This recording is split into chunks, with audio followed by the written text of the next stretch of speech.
Hello everyone, good morning বন্ধুরা। আমার আরও একটি নতুন ব্লগে সকল বন্ধুদের অনেক স্বাগত। আমি সব কাজ সেরে ফেলেছি আর কি, এত বৃষ্টি পড়ছিল বাইরে, ভিজে গেছি, শ্যাম্পু ট্যাম্পু দিয়ে চলে এলাম। এবার যাই রান্নাঘরে, সমস্ত কাজ করে ফেলেছি, পুজো থেকে শুরু করে সব কমপ্লিট। দেখো বন্ধুরা, আজকের ওয়েদারটা না অন্যরকম, একদম বৃষ্টি ভেজা সকাল। তা দেখো আছে কী কী রান্না করব। বেগুন কেটে নিয়েছি, আর ওদিকে চিচিঙ্গাটা কেটে সেদ্ধ করে নিয়েছি, চাল কুমড়ো আর মসুর ডাল করব, তার সাথে একটা লেবু নিয়ে নিয়েছি। দেখো বন্ধুরা, রান্নাটাও চাপিয়ে দিয়েছি আর কি, যতটা করে ওঠা যায়। বাইরে বৃষ্টি হচ্ছিল সকাল সকাল থেকেই, বৃষ্টিতে ভিজে ভিজে মোটামুটি কাজগুলো সেরে একেবারে স্নান পুজোটা কমপ্লিট করে ফেললাম।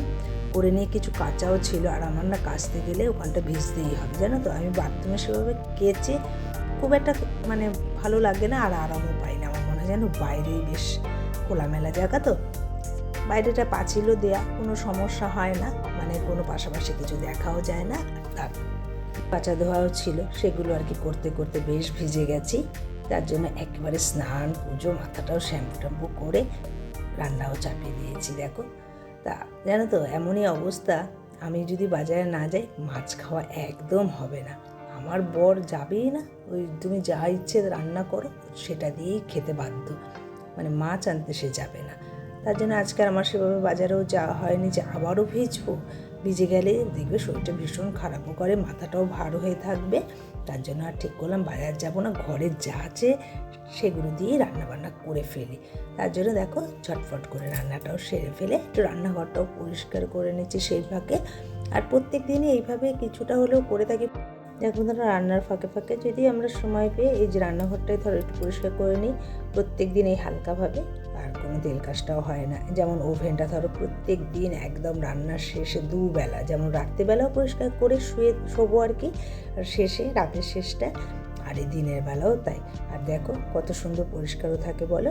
আর সকালের খাবারটা আমি একটুখানি ডিমের একটা পোচ করে নিলাম, তার সাথে তো লঙ্কা একদম মাস্ট আমার যে কোনো তরকারিতে, আর একটু লঙ্কা। অনেকদিন পরে এই ঘরটা এসে বসলাম, বেশ আজকে ওয়েদারটা ভালো, তো একদম সুন্দর।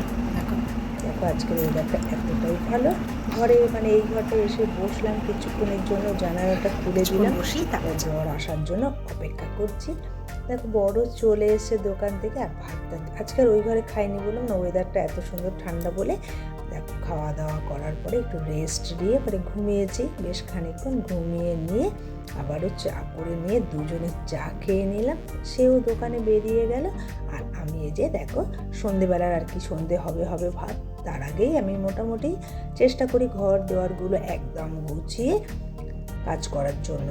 ঘর দেওয়ার বিছানাটাও গুছিয়ে নিলাম, আর ঘরগুলো প্রত্যেকটা দিন জানো তো সন্ধে দেওয়ার আগে যদি হয়তো কখনো দেখা যায় সময় পাই না, হয়তো বাড়িতে থাকি না, তখন হয়তো একটু অন্যরকম হয়ে যায় কাজকর্মগুলো, আর নইলে প্রত্যেক দিন কিন্তু সন্ধ্যের আগে ঘর ঝাড় দেবই। ঘর ঝাড় দিয়ে ধর দরজা জল টল দিয়ে তারপরে তো সন্ধেবাতি করতে হয় আমাদের, এটা তো প্রত্যেকের একটা রুটিনের মধ্যেই পড়ে বলো।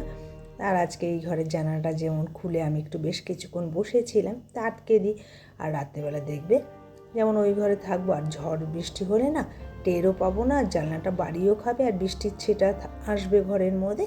একটু আটকে দিলাম, আটকে দিয়ে বিছানাগুলো আজকে আর সেভাবে সকালে তো অতটা সময় পাইনি, যেহেতু ভিজে গেছিলাম, স্নান টান করে একেবারে রান্নায় চলে গেছি, আর এসব কাজ আজকে করা হয়নি। তার জন্য একেবারে আবার এই বিছানাটা একটু ঝেড়ে নিচ্ছি, ঝেড়ে নিয়ে ঘরটা ঝাঁটা দিয়ে দেবো, নয়তো ঘরটা ঝাঁটা দিতে তো হবেই সন্ধেবেলার জন্য, সন্ধে দেবো। এরপরে আবার চেঞ্জ করে নিয়ে জামা কাপড়, আর কিছু জামা কাপড় তো আজকে কেচেছিলাম সেগুলোও বাইরে পড়ে আছে জানো তো।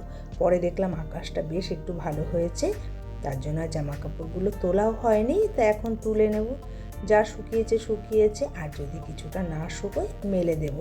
তা বন্ধুরা, আমার ভিডিও তোমাদের যদি ভালো লেগে থাকে, কোথাও কোনো অংশ একটু লাইক কমেন্ট করে দিয়ে যেও, পাশে থেকো আর কি বন্ধু হয়ে, তাহলেই কিন্তু আমি একটু আগাতে পারি আর কি সামনের দিকে।